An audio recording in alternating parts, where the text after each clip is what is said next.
కొద్దిసేపటి క్రితం జరిగిన తెలంగాణ టీడీపీ విస్తృత స్థాయి సమావేశంలో పాల్గొన్న రాజేందర్ రెడ్డి పార్టీలో పరిస్థితులు బాగోలేదంటూ సమస్యలను బాబు ముందు ఎకరవు పెట్టారు. ఎమ్మెల్యేల పరిస్థితి రెంటికి చెడ్డ రేవడిలా మారిందన్నారు. అక్కడ అది డెవలప్ చేయాలి, ఇక్కడ పార్టీని చూసుకోవాలి. ఇదేమో ఎలక్షన్ల మీద ఎలక్షన్లు వస్తూనే ఉంటాయి, రోజుకోడు జంపు, ఇవన్నీ ఇబ్బందులు ఉన్నాయి. అయినా కూడా ఇవాళ తెలుగుదేశం పార్టీ కార్యకర్తలకు మనం మనోనిబ్బరం కలిగించాలంటే మేము మీకున్నాం.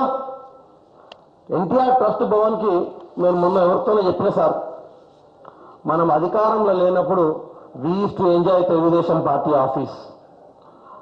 మేము వచ్చినప్పుడు నవ్వుకుంటూ పోయేవాళ్ళం, ఈ 2-3 జీబుల్లో వచ్చేవాళ్ళం. ఇలా తెలుగుదేశం పార్టీకి ఒక దగ్గర అధికారం వచ్చింది, అయినా కూడా somewhere we are feeling some emptiness.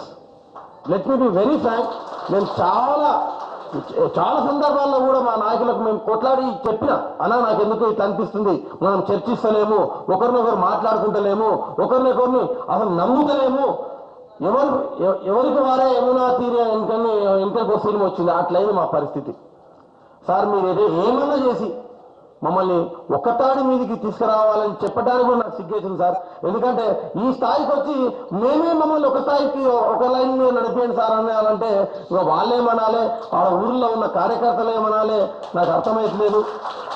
దయచేసి తప్పకుండా కూడా మనమందరం కూడా డిస్కస్ చేసి హౌ టు గో ఫార్వర్డ్. ఇక్కడ వాళ్ళ మనోధైర్యం ఎంత దెబ్బతిన్నదో మాకు కూడా దెబ్బతిన్నది సార్, మనోధైర్యం దెబ్బతున్నది. ఇప్పుడు వస్తేప్పుడు రేవంత్ రెడ్డి అంటుండే ఇంకేముంది రాజేంద్ర అన్నా, నీ ముఖం నేను చూడాలి, నా ముఖం నేను చూడాలి, ఇద్దరు నవ్వుకుంటూ ఉందాము.